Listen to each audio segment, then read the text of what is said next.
Order! Order! You are an incorrigible delinquent at times. Behave yourself, man!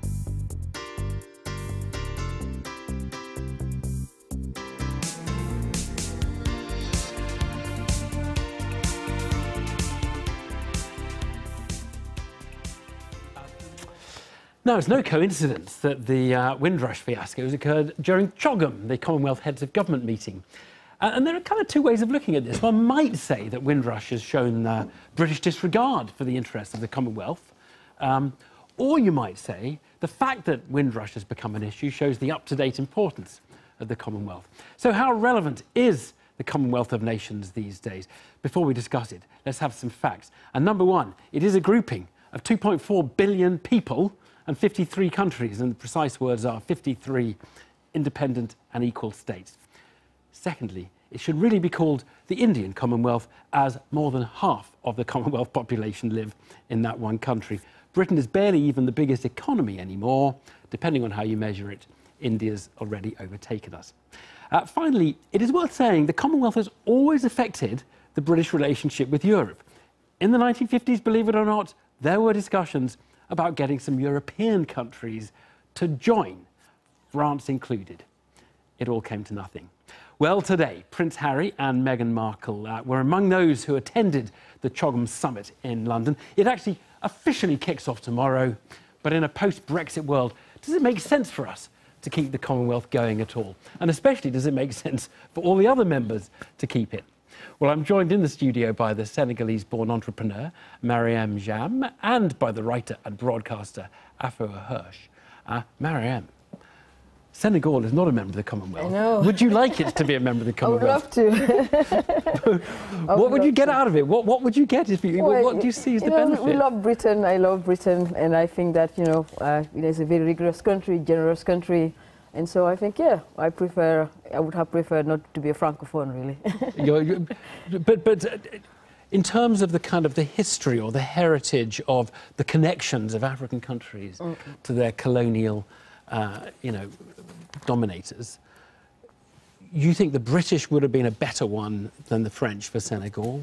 I mean, if you look right now into the African, the francophone economy and the British, the Commonwealth economies, you can really see that there's more discipline in Is that right? Yeah, there's more discipline. There's more investment going into the Commonwealth African countries. But I'm struck that you can't tell me a kind of tangible benefit you would get by joining the Commonwealth. You don't get paid $1 billion a year. You don't get. I mean, you get a nice trip every now and then and meet the Queen. No, really. I mean, you'll see the peace. We love the peace. I've been here as Senegalese. I've been here for over 20 years now, and so there's a rule of law. There's democracy. So all of that is good for the Commonwealth.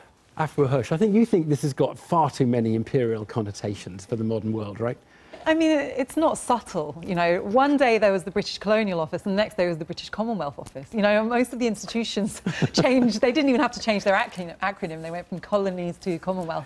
It is a direct descendant of the empire. And one of the things that I'm advocating is that we could just please be honest about that and stop trying to pretend that this kind of came out. Everyone knows it's a legacy of empire, don't they? No one tries to cover that up. But we've just moved it on, haven't we? Well, then what does it mean to have a legacy of empire? Because that's not something we've dealt with in Britain. And if you actually speak to people about the empire and what its legacy is, you get a lot of people describing it as a kind of benevolent Edwardian NGO that went around building schools and hospitals. The reality is that to this day, colonial patterns of resource extraction and domination are still alive and still affecting African economies. I mean, I've lived in Senegal, and one of the things that's actually really interesting is the comparison between the French neo-colonial relationship and the British neo-colonial relationship. Right. But the reality is they are both neo-colonial relationships. And that is something that is absolutely inherent to the Commonwealth. I want to push you on this, though, because I tried to get Mariam to say a tangible benefit. The question for you is, what is a tangible harm to a country being a member of the Commonwealth? I mean, I can tell that you don't like the imperial connotation, but what do they actually lose by sort of suffering under that piece of history? Or today? It's interesting. Actually, I can give you an example that's related to your last item, which was about the Caribbean. 14 states in the Caribbean are currently trying to sue the British government for reparations for slavery, and a number of those are Commonwealth members. It's because of the Commonwealth that the British government is trying to block the claim, using a legal loophole that arises out of Commonwealth. So that's a perverse. You think they'd win that claim if they weren't in the Commonwealth? Come on. If you want to see a harm that comes out of Commonwealth, just look at the treatment of the Caribbean heads of state who wanted to meet with the government. And until 2 days ago, the government showed no interest in talking to them about the fact that British people were going to be deported to their country. So the idea that it's this relationship of love and respect is challenged whenever there's a hard issue. Yeah. Mariam, we call it the equal states, 53 equal states. They're not really equal, are they? They're not equal. I mean, I do agree with Afua, but I think one of the things we need to look into right now is that Britain is actually helping all these countries to have democracy, rule of law, sustainable development, for example. This is neo-colonialism. This is us imposing our current values on poorer countries. We're not imposing that. If you go like the Gambia right now, the guy, the president of Gambia was in Britain, and now he's gone back to his country, and we're back to the Commonwealth. We need the Commonwealth to set the rules and set the framework.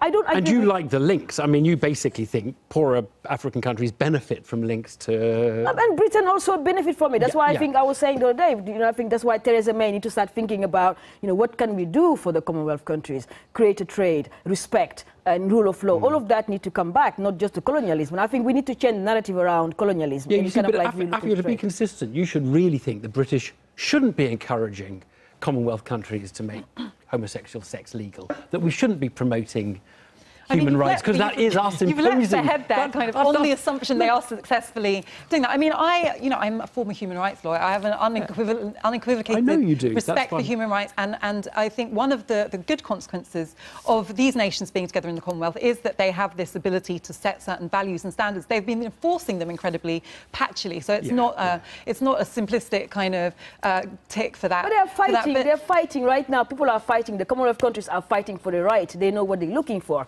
So I don't think now we just should insist on the colonialism. We should insist into how Africa is progressing, like Rwanda is progressing, Tanzania is progressing, all these countries are progressing.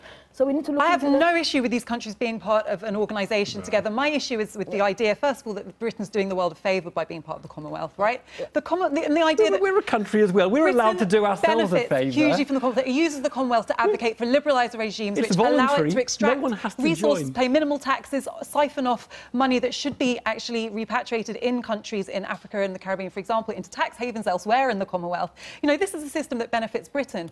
And I think that once we need to confront this, we can't just pretend that we seamlessly move from empire into a Commonwealth of equals where everybody enjoys respect. That's simply not how it works. We'll leave it there. Thank you both very much.